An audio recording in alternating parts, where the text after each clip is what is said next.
Hello friends, welcome back to this channel. दोस्तों, इस video में वोडाफोन आइडिया के लिए हम लोग पूरी तरीके से बात करेंगे, लेकिन दोस्तों आगे बढ़ें उससे पहले आपसे रिक्वेस्ट करना चाहूँगा कि अगर आप चैनल को फर्स्ट टाइम देख रहे हैं, सब्सक्राइब करके बेल आइकन को हिट कर लीजिए और डीमैट अकाउंट ओपन कराने के लिए डिस्क्रिप्शन बॉक्स में एक लिंक दिया गया है।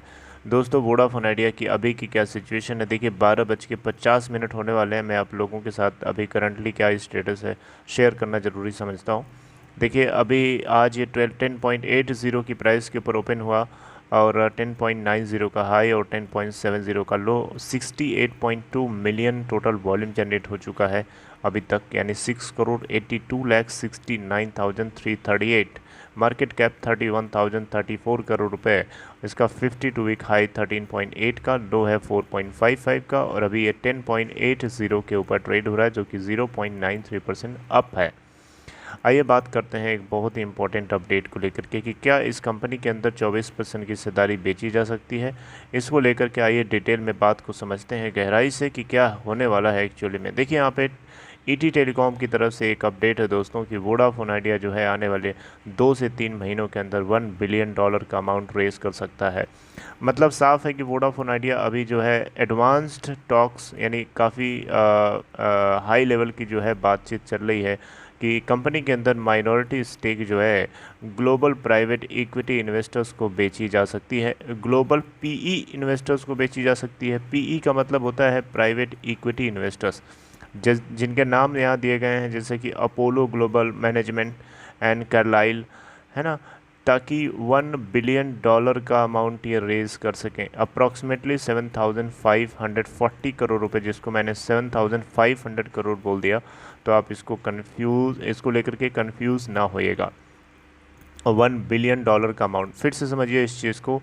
वोडाफोन आइडिया का मैनेजमेंट जो है ग्लोबल प्राइवेट इक्विटी इन्वेस्टर्स से काफ़ी हाई लेवल की बातचीत चल रहा है ताकि इस कंपनी के अंदर माइनॉरिटी स्टेक को बेच करके $1 बिलियन यानी 7,540 करोड़ रुपए जो है अप्रॉक्सीमेटली रेज कर सके अगले 2 से 3 महीनों में। ध्यान से सुनिएगा, अभी आगे एक ही इसी तरीके की अपडेट है, उससे कन्फ्यूजन होगा, इसीलिए मैं आपको इसको हाईलाइट करके बता रहा हूँ कि जो है अगले 2 से 3 महीनों में 7,540 करोड़ रुपए जो है प्राइवेट इक्विटी इन्वेस्टर्स को माइनॉरिटी स्टेक बेच करके उठाने वाले हैं।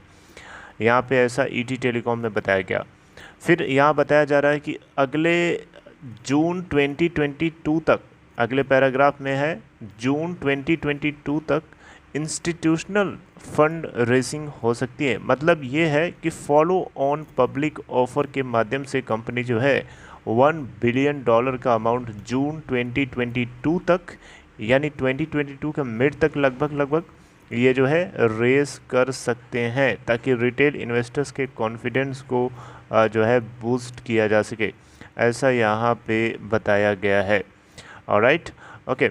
देखिए दोस्तों, यहाँ पे ये कंपनी जो है अभी रिसेंटली जो गवर्नमेंट ऑफ इंडिया ने रिलीफ पैकेज दिया था उसको लिवरेज करने के लिए जो है अपनी तरफ से भरपूर कोशिश कर रही है। कंपनी का जो कैश फ्लो है उसको जो है काफ़ी ईज़ कर दिया है सरकार ने, और ये चाहे तो उसका भरपूर फ़ायदा उठा करके इन्वेस्टर्स को अट्रैक्टिव बना सकती है, और कंपनी जो है कोशिश भी कर रही है। यहाँ पे आपको बताना चाहूँगा, पहले इन्होंने सितंबर 2020 के अंदर जो फंड रेज करने के लिए 25,000 करोड़ रुपए का जो अमाउंट इन्होंने प्रॉमिस किया था, इनके बोर्ड ने जो अप्रूवल दिया था उसको लेकर के अगर हम बात करें तो उसमें क्या था कि उसमें इक्विटी और बॉन्ड्स दोनों का डेट इंस्ट्रूमेंट से फंड रेज करने का उसमें वो मिक्सचर था बेसिकली। लेकिन इस बार क्या होने वाला है, इस बार टोटली प्योर इक्विटी इन्फ्यूजन, यानी यहाँ पे इस बार कैपिटल जो रेस किया जाएगा ये प्योरली इक्विटी रूट के माध्यम से होगा। सीधा सीधा मतलब ये है, डेट इंस्ट्रूमेंट को, कन्वर्टेबल डेट इंस्ट्रूमेंट को इस बार स्क्रैप कर दिया है कंपनी ने। प्रोमोटर्स की साइड से आपको जैसा कि मैंने बताया था कि आदित्य बिरला ग्रुप और वोडाफोन पीएलसी दोनों $200 मिलियन जो है अपने अपने साइड से लगाना चाहते हैं इस कंपनी के अंदर। राइट, ये चीज़ मैंने आपको ऑलरेडी बताया हुआ है। देखिए वोडाफोन पीएलसी जो है साफ साफ बोल चुका है कि वो फ्रेश कैपिटल इन्फ्यूजन नहीं कर सकता इस कंपनी के अंदर, तो फिर वो $200 मिलियन लाएगा कहाँ से। देखिए दोस्तों, वोडाफोन पीएलसी जो है इंडस टावर के अंदर जो है 28.12% की हिस्सेदारी अलग से ओन करता है। उसमें से हो सकता है वो कुछ पार्ट मोनेटाइज कर दे, जिससे थोड़ा बहुत अमाउंट रेस करके वो इसको वोडाफोन आइडिया के अंदर चैनल कर सकता है। यहाँ बताया जा रहा है कि जो क्लोज सोर्सेज हैं उनसे पता चला है कि वोडाफोन पीएलसी जो है $500 मिलियन का अमाउंट लगभग रेस कर सकता है पार्शियल मोनेटाइजेशन के माध्यम से इसके इंडस टावर स्टेक के अंदर। इंडस स्टार के अंदर जो स्टेक है 28.12%, उसमें से कुछ पार्शियली अगर ये मोनेटाइज भी कर देता है तो इसको जो है $500 मिलियन वहाँ से चाहे तो वोडाफोन पीएलसी रेस कर सकता है, जो वोडाफोन आइडिया के लिए इन्वेस्टमेंट करने के लिए काफ़ी मतलब काम आ सकता है। अगर हम वोडाफोन पीएलसी की बात करें तो इस कंपनी में वोडाफोन आइडिया में 44.39% की हिस्सेदारी ओन करता है, जबकि आदित्य बिरला ग्रुप 27.6% की हिस्सेदारी ओन करता है। इसके अलावा दोस्तों आप लोगों को एक चीज़ मैंने कई बार ये भी बताई है पहले जब ये अपडेट आई थी कि वोडाफोन आइडिया का मैनेजमेंट जो है इसके कुछ फिक्स्ड एसेट्स हैं, जैसे कि ब्रॉडबैंड सब्सिडरी इनकी कंपनी है जैसे छोटी सी, जिसका नाम है यू ब्रॉडबैंड, इसको ये बेच करके जो है ये फ़ंड को रेज़ कर सकते हैं, जैसे इसके ऑप्टिकल फाइबर या डेटा सेंटर एसेट्स को बेच करके। लेकिन कंपनी का मैनेजमेंट अभी लास्ट मंथ ये बताया था कि एसेट सेल को लेकर के प्रायोरिटी में नहीं रखा गया है, यानी asset sale is not priority any more. Government relief package आ जाने के बाद हाँ हो सकता है कि इसको अगले साल तक ये अगर ज़रूरत पड़े तो हम लोग करेंगे, ऐसा मैनेजमेंट ने बताया था, राइट। तो वोडाफोन आइडिया के स्टॉक में अगर हम देखें तो कोई बहुत ज़्यादा मोमेंटम नहीं दिखाई दे रहा है, न्यूट्रल बना हुआ है, 10.50 के इर्द गिर्द घूम रहा है। लेकिन ये कहीं ना कहीं लोगों के लिए जो है अभी भी एक बात ख्याली पुलाव है जिसको बोलते हैं एक तरीके से, क्योंकि जब तक ये डील मटेरियलाइज नहीं होती है, जब तक ये हकीकत में होता हुआ नहीं दिखेगा, तब तक इन्वेस्टर्स का कॉन्फिडेंस थोड़ा सा ऐसे ही अनसर्टेन बना रहेगा। दोस्तों, पोटेंशियल $1 बिलियन इक्विटी इन्फ्यूजन अगर ये करा जाता है एक्सटर्नल प्राइवेट इक्विटी इन्वेस्टर्स के माध्यम से, तो ये वोडाफोन आइडिया के करंट मार्केट कैपिटलाइजेशन का 24% हिस्सा होगा। इस चीज़ को आप इग्नोर नहीं करिएगा, राइट। तो दोस्तों यहाँ पे आपको मेरी बात समझ में आई।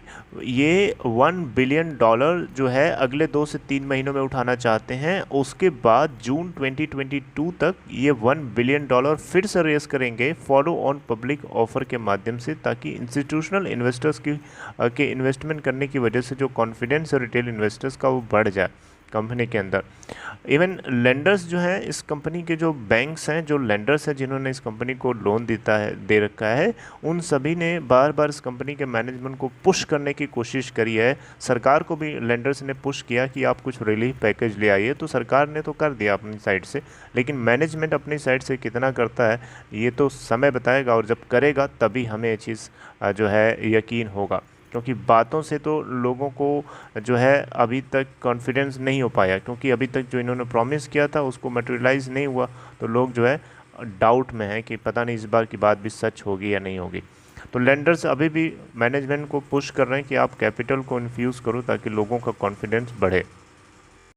एक चीज़ और बहुत इंपॉर्टेंट है वो दोस्तों, ये है कि कंपनी जो है वोडाफोन आइडिया के जो बॉन्ड होल्डर्स हैं उनकी मैच्योरिटी होने वाली है, यानी दिसंबर के महीने से उनको पेमेंट करना पड़ेगा। तो कंपनी जो है उन तक पहुंचने की कोशिश कर रही है।